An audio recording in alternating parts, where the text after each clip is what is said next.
ಹಾಗೆ ಕಾಂಗ್ರೆಸ್ನಲ್ಲಿ ಸದ್ಯಕ್ಕೆ ಸಿಎಂ ಕುರ್ಚಿ ಖಾಲಿ ಇಲ್ಲ. ಸಿದ್ದರಾಮಯ್ಯ ಸಿಎಂ ಆಗಿ ಕೆಲಸ ಮಾಡ್ತಿದ್ದಾರೆ, ಅದು ಮುಂದುವರಿಯುತ್ತೆ. ಪಕ್ಷದಲ್ಲಿ ಕುರ್ಚಿ ಬಗ್ಗೆ ಯಾವ ಚರ್ಚೆಗಳೂ ಆಗಿಲ್ಲ.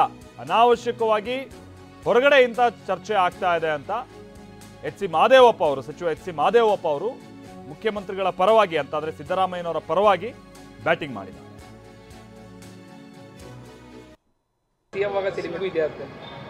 ನನಗೆ ಜನಗಳಿಗೆ ಒಳ್ಳೇದಾದ್ರೆ ಸಾಕು, ದೇಶಕ್ಕೆ ಒಳ್ಳೇದಾದ್ರೆ ಸಾಕು, ಸಂವಿಧಾನದ ಆಶಯಗಳು ಜಾರಿಯಾದ್ರೆ ಸಾಕು ಅನ್ನೋದು ಬಯಕೆ. ರೇಸೇ ಇಲ್ವಲ್ಲ, ರೇಸೇ ಇಲ್ದಿದ್ಮೇಲೆ ಇನ್ನಿರೋದಿಲ್ಲ ಬಂತು.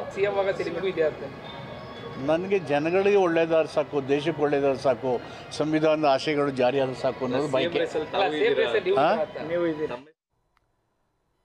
ಸಹಜವಾಗಿ ಕಾಂಗ್ರೆಸ್ನಲ್ಲಿ ನಡೀತಾ ಇರುವಂತಹ ಇಂಥ ಕೆಲ ಬೆಳವಣಿಗೆಗಳು ಬಿಜೆಪಿಗೆ ಅಸ್ತ್ರ ಆದಂತ ರೀತಿಯಾಗಿದೆ. ಕಾಂಗ್ರೆಸ್ ಒಡೆದ ಮನೆ ಆಗಿದೆ, ಅದು ಬೀದಿಗೆ ಬಂದಿದೆ. ಈಗ ಈ ಎಲ್ಲ ವಿಚಾರ ಎಣ್ಣೆ ನಂದು ಊಟ ನಿಂದು ಅಂತ ನಡೀತಾ ಇದೆ ಅಂತ ವಿರೋಧ ಪಕ್ಷದ ನಾಯಕ ಆರ್ ಅಶೋಕ್ ಟೀಕೆ ಮಾಡಿದ್ದಾರೆ. ಡಿ ಕೆ ಶಿವಕುಮಾರ್ ಆಸ್ತಿ ಕೇಳಿದೀವ ಅಂತ ಕೆಲ ಸಚಿವರೇ ಆವಾಜ್ ಆಗ್ತಾರೆ ಅಂತ ರಾಜಣ್ಣ ವಿಚಾರವನ್ನು ಕೂಡ ಪ್ರಸ್ತಾಪ ಮಾಡಿದ್ದಾರೆ. ಕಾಂಗ್ರೆಸ್ ಒಂದು ರೀತಿ ಒಡೆದ ಮನೆ ಆಗಿದೆ. ಬೀದಿಯಲ್ಲೆಲ್ಲ ಮಾತಾಡ್ತಾರೆ ಮಂತ್ರಿಗಳೆಲ್ಲ. ಯಾವನ್ರೆ ಡಿ ಕೆ ಶಿವಕುಮಾರ್ ಆಸ್ತಿ ಕೇಳಿದ್ದೀರಾ ನಾವು ಅಂತ ರಾಜ್ಯದ ಅಧ್ಯಕ್ಷರಿಗೆ ಆವಾಜ್ ಆಗ್ತಾ ಇದ್ದಾರೆ. ರಾಜ್ಯದ ಅಧ್ಯಕ್ಷರಿಗೆ ರಾಜಣ್ಣ ಆವಾಜ್ ಆಗ್ತಾ ಇದ್ದಾರೆ. ಪರಮೇಶ್ವರು ನಾವು ನಮ್ಮೂಟ ಅದೇನು ಹೇಳ್ತಾರ, ಅದೇನೋ ಪಾರ್ಟಿ ಇದು ಎಣ್ಣೆ ನಂದು ಊಟ ನಂದು ಅಂತ ಹೇಳಿ ನಡೀತಾ ಇದೆಯಲ್ಲ, ಅದಕ್ಕೆ ನೀವ್ಯಾರು ಕೇಳಕ್ಕೆ ಅಂತೇಳಿ ದಲಿತರ ಕಾರ್ಡನ್ನು ಉಪಯೋಗ ಮಾಡಿದ್ದಾರೆ. ಅಂದರೆ ಈ ಕಾಂಗ್ರೆಸ್ಸಲ್ಲಿ ಇವತ್ತು ಸಿದ್ದರಾಮಯ್ಯನವರು 2.5 ವರ್ಷ ಅಂತ ತೀರ್ಮಾನ ಆಗಿರೋವಂಥದ್ದು ಈಗ ಜಗಜ್ಜಾಹಿರಾತ ಎಲ್ಲ ಮಾಧ್ಯಮದಲ್ಲೂ ಕೂಡ ಬಂದಿದೆ.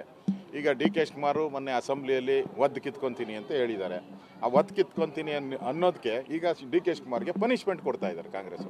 ಪನಿಷ್ಮೆಂಟು ನೀನು ಹೇಳ್ದಲ್ಲ, ಕಿತ್ಕೊ ನೋಡೋಣ, ನೀನು ನಿನಗೆ ತಾಕತ್ತಿದ್ರೆ ಒದ್ದು ಕಿತ್ಕೊ ಅಂತೇಳಿ ಇವ್ರ ಗ್ಯಾಂಗು ಯಾರು ಸಿದ್ದರಾಮಯ್ಯ ಅಂಡ್ ಪಟಾಲಂ ಅವರು ಇವ್ರಿಗೆ ಆವಾಜ್ ಕೊಡ್ತಾ ಇದ್ದಾರೆ. ನೋಡೋಣ ಡಿ ಕೆ ಪವರ್ ಏನು ಅನ್ನೋದು. ಒತ್ತು ಕಿತ್ಕೊಂತಾರ ಇಲ್ಲ ಸರೆಂಡರ್ ಆತಾರ.